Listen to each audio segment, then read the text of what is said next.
Chapter 40. It was a misty afternoon in an Edwardian house too near the river. The mist had banked like a low-lying cloud not far above the wet and sloping grass, which was so heavy with moisture that it glistened. The house itself, an odd Edwardian contortion of red brick banded with a darker colour, sat awkwardly on a slight rise, as if awaiting a possible flood with an uneasy equanimity.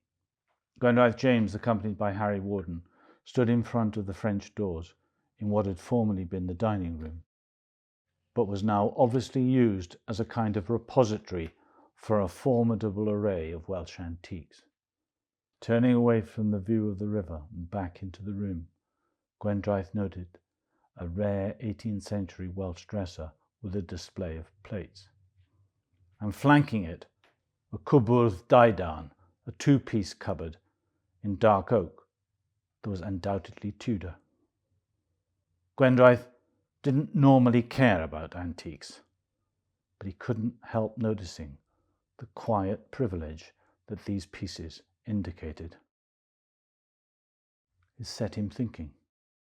Parker Merriam was dead. So were Queenie Rogers and David Young. Wyndham Spencer James was still in intensive care. And old Merlin Griffiths, owner of the house and of these fine pieces of Welsh furniture, had lived through it all.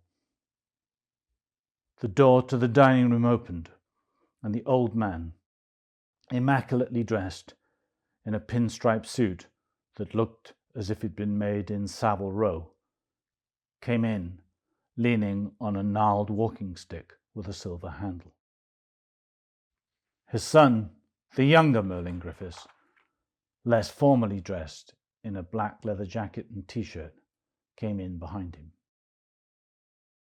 Old Merlin Griffiths, his slightly too long white hair brushed back from his forehead in commanding fashion, waved his walking stick at Gwendraeth to indicate that they should all sit down.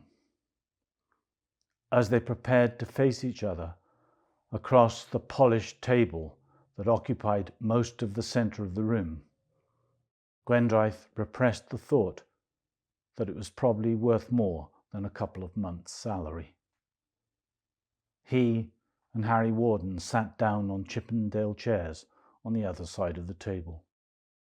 The two solicitors, father and son, both with the same name, occupied the other. "You said you wanted to see me." The older Merlin Griffiths opened the conversation.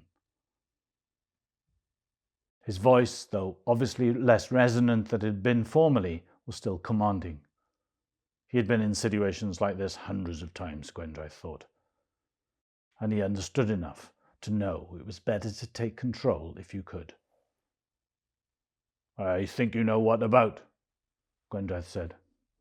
His uncle Edward was at the back of his mind as he tried to keep his expression as neutral as possible. "And if I say I don't, then this will take longer, but we will still arrive at the same point."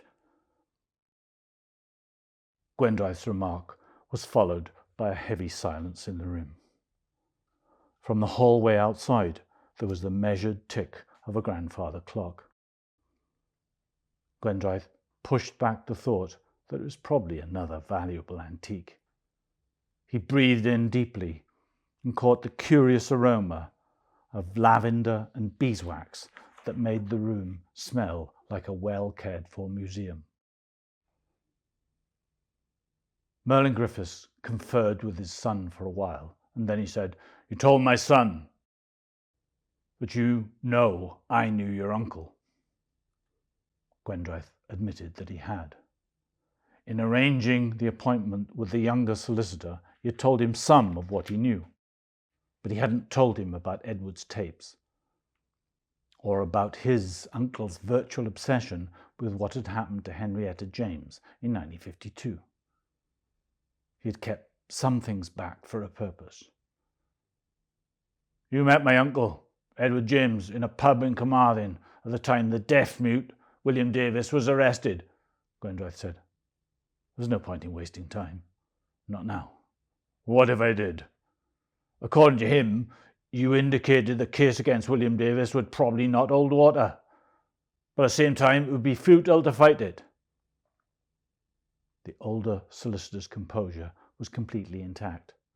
He appeared unshakable, but Gwendraeth could not help noticing the son glancing nervously at his father from time to time. And in the long term, it appears I was correct. You also knew Detective Inspector Myrick Evans was in charge of the case, Gwendraeth continued. You must have known he wasn't satisfied either. When he retired, he turned his front parlour into his own incident room. On the corkboard, he pinned a photograph of a church you know very well, a church intimately connected with the James family, a church called St. Michael's. I don't see this has anything to do with my father, the younger Merlin Griffiths said suddenly. Gwendraeth James tried to keep his patience. He saw Harry Warden shoot him a warning glance, but he couldn't help himself. A man is fighting for his life in intensive care, he said. A not very pleasant man who sometimes exploited others, but who tried all his life to redeem himself from something he thought his father probably did. Wyndham Spencer James's father, Anthony, was the vicar of St. Michael's. I think he was responsible for the death of Henrietta James. I think you knew this, and after the furor over the arrest and eventual release of the deaf-mute William Davis died down, you had Anthony James quietly committed. There was a plangent silence in the well-furnished dining room. The four men faced each other like two teams of diplomats. Gwendraeth James watched the older solicitor for any signs of weakness or admission of guilt. There weren't any. Then Harry Warden broke the silence. Chief Inspector's being as diplomatic as possible, he said. He isn't telling you that his uncle, Edward James, has recorded everything he knows. It's not enough to bring a charge, perhaps, but it's certainly enough to create a fuss and to arouse suspicion. I don't think you want that. There's a darkness about this murder, even after all this time, Gwendraeth interrupted. A darkness that corrodes everything it touches. It's your duty to help us clear it up in any way you can. The younger Merlin Griffiths was obviously feeling the tension. While his father sat there passively enough, despite his advanced age, the younger man got up and walked over to the Welsh dresser, where for a little while he seemed to take great interest in the collection of antique willow pattern china. When he turned to face the others again, his father began to speak. I'm quite aware of the recent deaths, Inspector, he said. I don't choose to ignore them. I read the newspapers.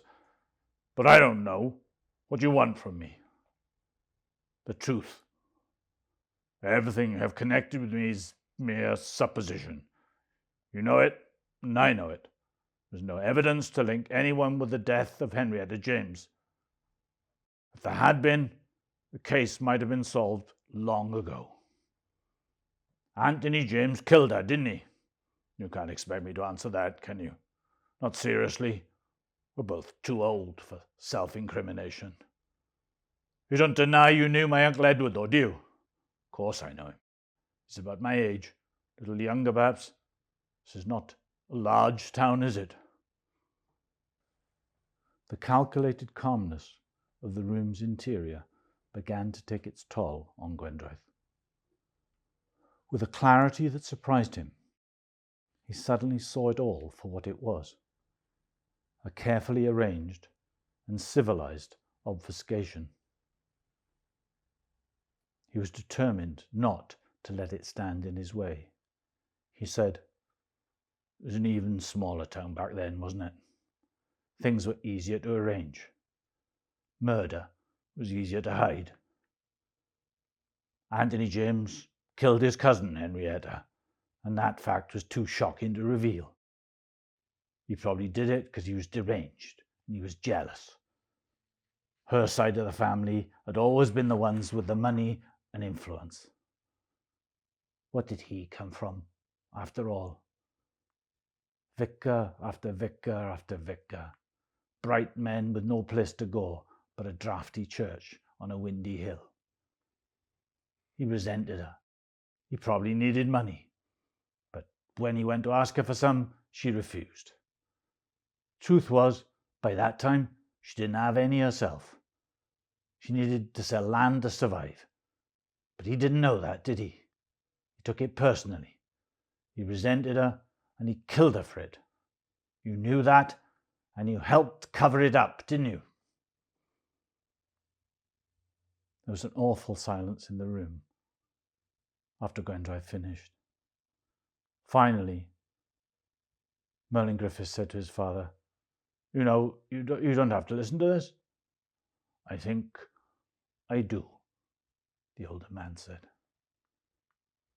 Then he turned towards Gwendraeth and he said, "Even if everything you say is true, and I am admitting nothing, we return to the same point. You have no evidence, and you can't expect a confession. Not after all this time, Inspector. I am afraid you are going to have to be like the rest of us. You're going to have to live with a bleakness." Gwendraeth felt the truth of what the solicitor was saying, and the weight of it. He got up from his place at the table and walked across to the French doors. Outside, the mist had lifted to reveal the brown, muddy, swollen river at the bottom of the immaculately kept lawn. The level looked as if it would keep on rising.